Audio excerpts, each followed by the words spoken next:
మిత్రులకు నమస్కారం. మిత్రులారా, రష్యాలో శాంతి కాముకులు 3 శాంతి యాత్రలు చేశారు. ఆ విషయంలోకి వెళ్ళడానికి ముందు నేను మీకు ఒక చిన్న విషయం చెప్పాలి.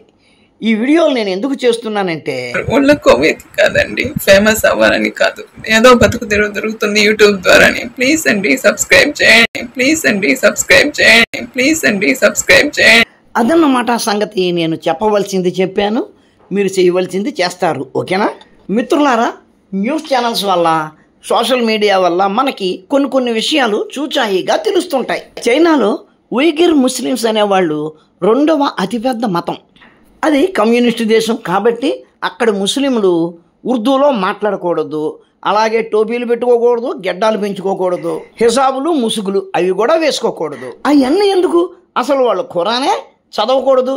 అక్కడ ఉన్న అన్ని మసీదులు, చర్చిలు తగలెట్టేశారు.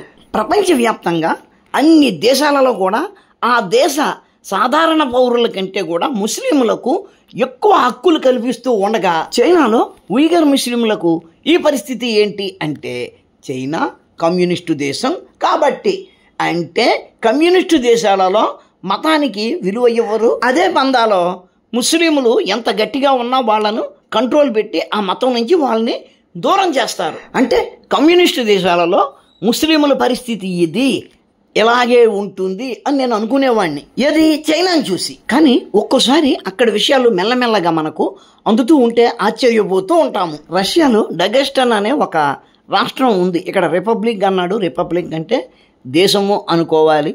అంటే యుఎస్ఏ లాగే రష్యాలో కూడా అది దేశాల సముదాయం అయ్యి ఉండొచ్చు. ఈ డగెస్టాన్లో 24వ తారీఖున, జూన్ 24వ తారీఖున 2 వేరు పట్టణాల్లో 2 వేరు సంఘటనలు జరిగాయి. ఈ డగెస్టాన్ అనే రాష్ట్రంలోని డెర్బంట్ అనే నగరంలో ఒక సినాగోగు, ఒక చర్చి మీద దాడి చేసి వాటిని తగలబెట్టేశారు. మీకు తెలుసు కదా, చర్చి అంటే క్రిస్టియన్ల ప్రార్థనా మందిరం, సినగోగ్ అంటే యూదుల ప్రార్థనా మందిరం. అదే సమయంలో ఆ రాష్ట్ర రాజధానిలోని మకాచకలాలో ఒక చర్చి, అలాగే ఒక పోలీస్ అవుట్ పోస్టుల మీద దాడి చేశారు. శాంతి మతస్థులు చేసిన ఈ శాంతి యాత్రలలో 15 మంది పోలీసులు, కొంతమంది సాధారణ ప్రజలు, అలాగే ఒక ప్రీస్టు చనిపోయారని చెప్పాడు. ఆ చనిపోయిన ప్రీస్టు అంటే కనుక చర్చి ఫాదరా లేక యూదు పరివ్రాజకుడా అన్న విషయం మాత్రం మనకి క్లియర్గా తెలీదు. ఇంకా వార్తలు రావాల్సి ఉంది. కానీ ఇక్కడ ఈ విషయాన్ని మనం ఎందుకు చెప్పుకోవాల్సి వస్తుంది అంటే గనక, నేను ఎంతకాలం, బహుశా మీరు కూడా అలాగే అనుకొని ఉండొచ్చేమో, కేవలం కమ్యూనిస్టు దేశాలు మాత్రమే శాంతి కాముకులను శాంతి కాముకంగా ఉంచుతాయి అనుకునేవాడిని.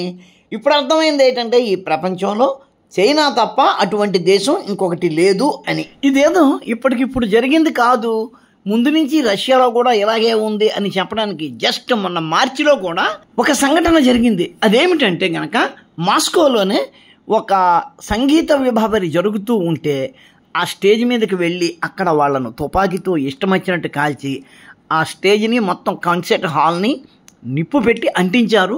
అందులో 60 మంది చనిపోగా 145 మందికి తీవ్ర గాయాలయ్యాయి.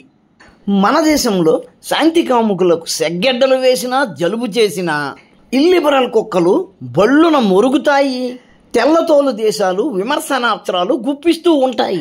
కానీ ఏమిటంటే, ఇప్పుడు శాంతి కాముకుల శాంతి చర్యల వలన వాళ్లే భుజాలు తడుముకుంటున్నారు. ఇటువంటి సంఘటనలతో ఆ భుజాలు తడుముకునే క్లబ్లోకి త్వరలో రష్యా కూడా చేరే అవకాశం ఉంది.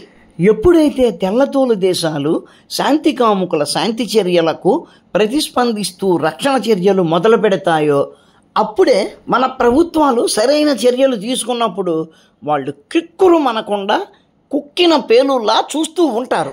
అంటే ఈ యూరోపు దేశాల్లోని శాంతి కాముకులు శాంతి చర్యలను పెంచితే గనక అది మనకు లాభమే కానీ ఏ విధంగానూ నష్టం లేదు. అఫ్కోర్స్ ఒకటి కష్టం మనకి సంతోషం కాకూడదు, కానీ మన కష్టాన్ని వాళ్ళు సంతోషంగా చూస్తున్నారు కాబట్టి ఆ మాట అనవలసి వస్తుంది. అదే మిత్రులారా, వీడియో నచ్చితే లైక్ చేయండి, షేర్ చేయండి, మీ కామెంట్ పెట్టండి. మన ఛానల్ని ఇంకా సబ్స్క్రైబ్ చేసి ఉండకపోతే వెంటనే సబ్స్క్రైబ్ చేయండి. ఉంటాను. నమస్కారం. మతోన్మాదంపై రామబాణం.